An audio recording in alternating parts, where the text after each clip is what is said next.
Hello student, आप सभी को हमारे YouTube channel study with Pankaj में स्वागत है। चलिए आज हम लोग कक्षा 8 की चैप्टर नंबर 4 का अभ्यास प्रश्न उत्तर करते हैं। सबसे पहला प्रश्न दिया हुआ है, नीचे दिए गए सही विकल्प के आगे सही का निशान लगाइए। पहला दिया है विद्युत धारा उत्पन्न करता है। का ऑप्शन दिया है केवल ऊष्मीय प्रभाव।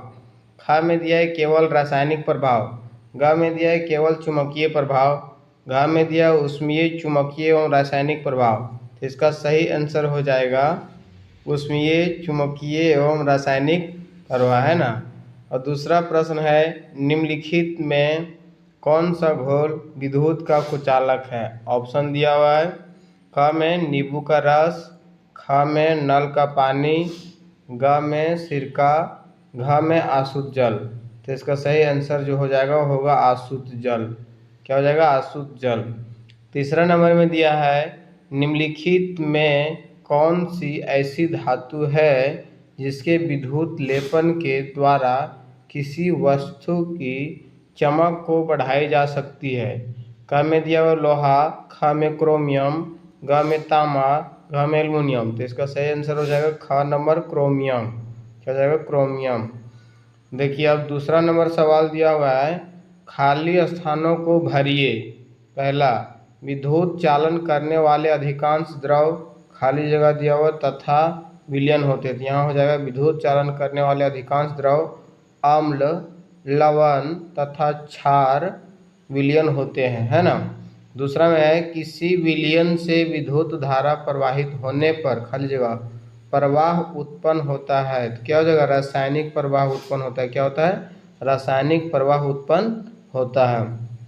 तीसरा में दिया हुआ है, लेड खाली जगह विद्युत धारा प्रवाहित होने पर भी दीप्त होता है। तो क्या होता है? क्या होता है? दीप्त दुर्बल। क्या होता है? लेड दुर्बल विद्युत धारा प्रवाहित होने पर भी दीप्त होता है ना।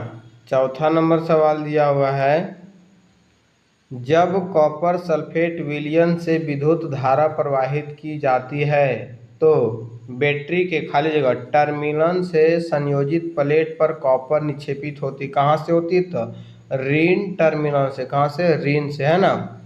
ध्यान रखिएगा। पांचवा नंबर है, विद्युत धारा द्वारा किसी पदार्थ पर इच्छित धातु की परत निक्षेपित करने की प्रक्रिया को कहते हैं। क्या कहते हैं हम लोग? विद्युत लेपन कहते हैं। क्या कहते हैं? विद्युत लेपन। चलिए तीसरा नंबर सवाल है, किसी धातु पर इच्छित धातु का परत निक्षेपित करने की प्रक्रिया को क्या कहते हैं। देखिए इसका आंसर है, किसी धातु पर इच्छित धातु का परत निक्षेपित करने की प्रक्रिया को विद्युत लेपन कहते हैं। क्या कहते हैं हम लोग? विद्युत लेपन कहते हैं ना। चलिए चौथा नंबर सवाल दिया हुआ है, पानी में हाइड्रोजन और ऑक्सीजन का अनुपात क्या होता है। देखिए यहाँ पे उत्तर, पानी में हाइड्रोजन एवं ऑक्सीजन का अनुपात 2:1 है। देखिए यहाँ पानी का फार्मूला लिखा हुआ है H2O।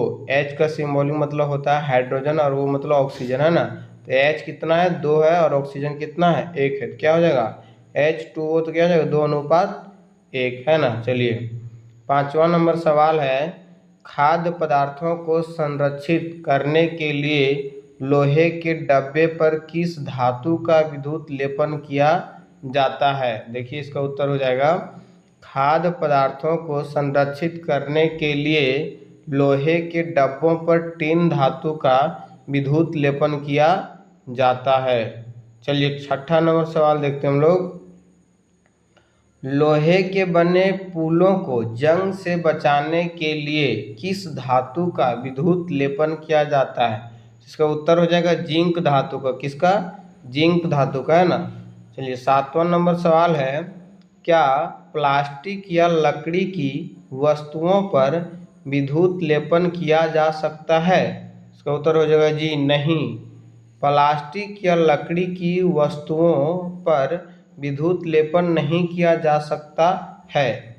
विद्युत लेपन केवल धातुओं में भी ही संभव है ना। चलिए और आठवां नंबर सवाल है, भींगे हाथों से विद्युत उपकरणों को छूना क्यों खतरनाक होता है? इसका उत्तर हो जाएगा भीगे हाथों से विद्युत उपकरणों को छूना खतरनाक होता है क्योंकि पानी विद्युत का सुचालक होता है, यानी कि उसमें करंट क्या होती है, प्रवाहित होती है, आर पार होती है ना, तथा विद्युत पानी से होकर हमारे शरीर में प्रवेश कर सकता है। इसीलिए भीगे हाथों से विद्युत उपकरणों को छूना नहीं चाहिए। चलिए 9वां नंबर सवाल है, आसुत जल विद्युत का चालन नहीं करते परंतु नल का पानी विद्युत का चालन करते हैं, क्यों? पूछ रहा है ना, तो इसका उत्तर हो जाएगा आसुत जल विद्युत का चालन नहीं करते हैं क्योंकि इसमें खनिज लवण नहीं रहते हैं। खनिज लवण के अनुपस्थित में आयनों का निर्माण नहीं हो सकता है, परंतु जब नल का पानी विद्युत का चालन करता है क्योंकि इसमें खनिज लवण उपस्थित होते हैं जो आयनों के निर्माण में सहायक होते हैं, है ना। चलिए 10वां नंबर सवाल देखते हैं हम लोग। नई साइकिल की हैंडल एवं पहिया का रिम चमकता है, अगर दुर्घटनावश इनमें खरोंच आ जाए तो क्या होगा? का उत्तर हो जाएगा वास्तव में साइकिल की हैंडल एवं पहिया का रिम लोहे का बना होता है जिन पर विद्युत लेपन की सहायता से क्रोमियम की परत चढ़ी होती है। अगर दुर्घटनावश इनमें खरोंच आ जाए तो क्रोमियम की परत हट जाती है और जंग लगने की संभावना बढ़ जाती है। इसीलिए साइकिल को गिराने या खरोंच लगने से बचाना चाहिए। 11वां नंबर सवाल है, आग लगने पर फायरमैन पानी का उपयोग करने से पूर्व उस क्षेत्र के मुख्य विद्युत आपूर्ति बंद कर देते हैं, ऐसा क्यों करते हैं? इसकी व्याख्या कीजिए। देखिए इसका उत्तर क्या होगा। आग लगने पर फायरमैन पानी का उपयोग करने से पूर्व उस क्षेत्र के मुख्य विद्युत आपूर्ति बंद कर देते हैं, है ना, क्योंकि पानी विद्युत का सुचालक होता है। अगर विद्युत पानी से होकर फायरमैन तथा आसपास मौजूद लोगों के लिए खतरनाक हो सकता है, इसीलिए क्या करवा लेता है, पहले बंद करवा देता है ना। चलिए 12 नंबर सवाल है, विद्युत धारा का रासायनिक प्रभाव से क्या समझते हैं? उदाहरण दें, है ना। देखिए उदाहरण के साथ व्याख्या करें तो देखिए किसी चालक द्रव में विद्युत धारा प्रवाहित करने पर रासायनिक अभिक्रियाएं होती है, इसे विद्युत धारा का रासायनिक प्रभाव कहते हैं। रासायनिक प्रभाव उदाहरण है ना, देखिए उदाहरण दिए हुए हैं, 2 उदाहरण दिए हैं। पहला है, एक आलू लेकर उसे 2 भागों में काटिए, कुंडली युक्त संपरक्षित के स्वतंत्र सिरों को आलू में प्रविष्ट कीजिए, लगभग आधे घंटे के पश्चात उसका अवलोकन कीजिए। आपको आलू में धन तार के पास नीला हरा धब्बा दिखाई देंगे, है ना। देखिए आलू में नीला हरा धब्बा विद्युत धारा के रासायनिक प्रभाव के कारण होता है। देखिए 13 नंबर सवाल है, साइकिल के हैंडल, पहिए का रिम आदि पर क्रोमियम का विद्युत लेपन किया जाता है, इन्हें क्रोमियम का ही क्यों नहीं बनाया जाता है?